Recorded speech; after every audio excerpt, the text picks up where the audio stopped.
sommes sur la page 21 et c'est donc les exercices avec les basses.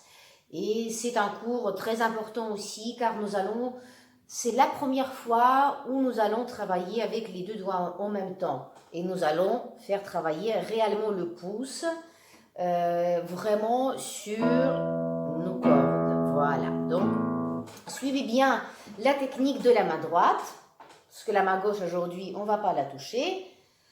Premier exercice, déjà pour vous rappeler, première note, donc c'est un Mi qui est indiqué, vous savez, on les avait bien appris, ces cordes-là, 6 cordes, la page numéro 2 de notre méthode, vous pouvez toujours revenir et revoir ces notes-là.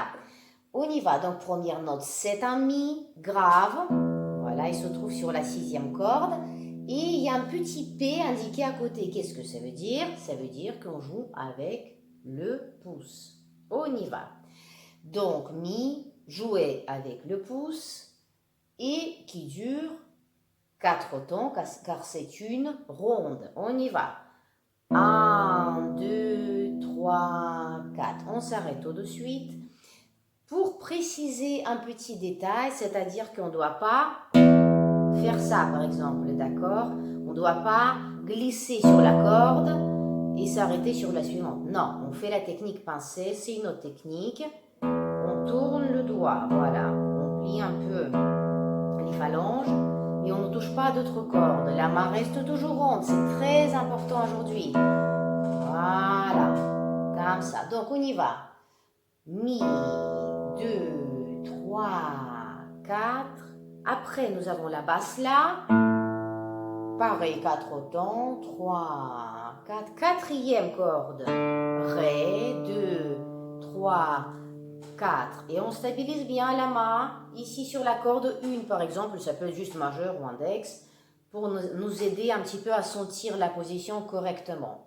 Ensuite, nous avons un La, 2, 3, 4. Et on passe à la deuxième ligne. Mi, blanche.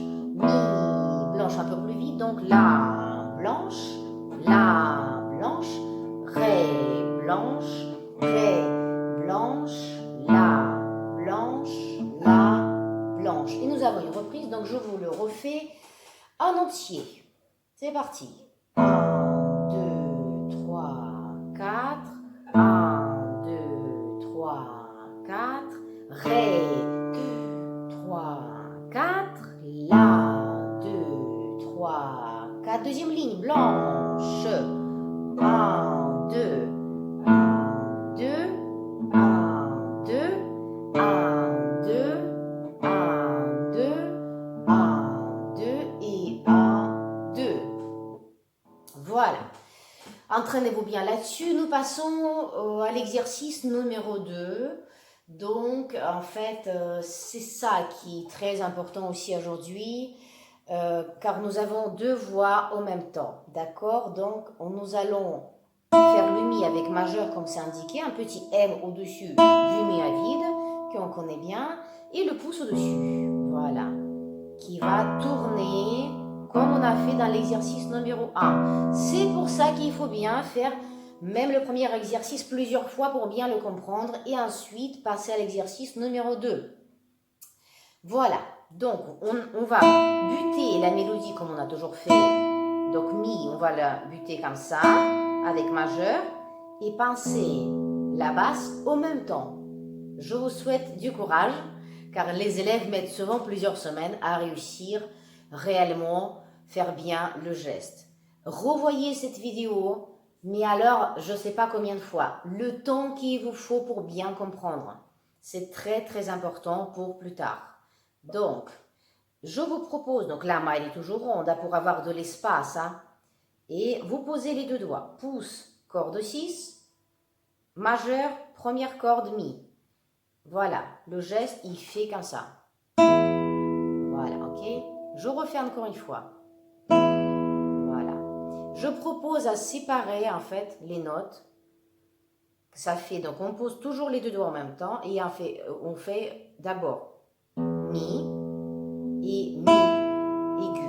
D'abord la basse et ensuite la mélodie. Et ça nous donne ça, d'accord? Détendez bien votre main, c'est très important. Voilà. vraiment. Voilà, ça c'est notre exercice. Je vous montre juste pourquoi c'est important parce que voilà, si on fait ça, voilà par exemple. Donc vous voyez, c'est vraiment une technique. Si on l'apprend bien, on est bien parti pour la suite. Hein. Donc hop, voilà, on y va.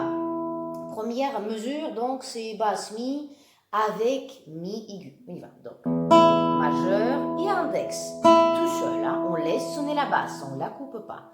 Deuxième mesure, c'est la basse. Là, on descend un peu le pouce, ça devient un petit peu plus compliqué. Avec mi, pareil. Voilà. Ré. La. Voilà. Et après, vous tournez pareil. De la même façon. Vous les séparez un petit peu. Si vous sentez que ça va, vous pouvez accélérer un petit peu. Bon, ça c'est peut-être pas la peine d'accélérer autant, mais le but c'est voilà, d'avoir surtout la main bien détendue et bien travaillée. Donc on pince le pouce, on tourne et on bute la mélodie. Donc les deux techniques sont bien indiquées sur la page 1 de la méthode. Regardez bien, relisez bien comment on fait. Voilà. Et normalement, ça devrait aller. L'exercice numéro 3, 4 et 5, c'est pareil. Vous continuez à vous entraîner dessus. Et à part d'un numéro 5, en fait, sur la dernière portée, mesure 2, vous avez le Ré et le Sol, comme ça. Donc, le Sol, c'est troisième corde. Le Ré, c'est donc la quatrième. Ils sont l'une à côté de l'autre. On ne peut pas les buter. Donc, on les pince toutes les deux, comme ça. Juste tranquillement, sans faire gigoter la main trop loin. Voilà, comme ça. C'est tout pour aujourd'hui. Je vous souhaite beaucoup de temps pour l'instrument, pour bien apprendre cette technique de la main droite, pour bien évoluer plus tard. Allez, beaucoup de courage.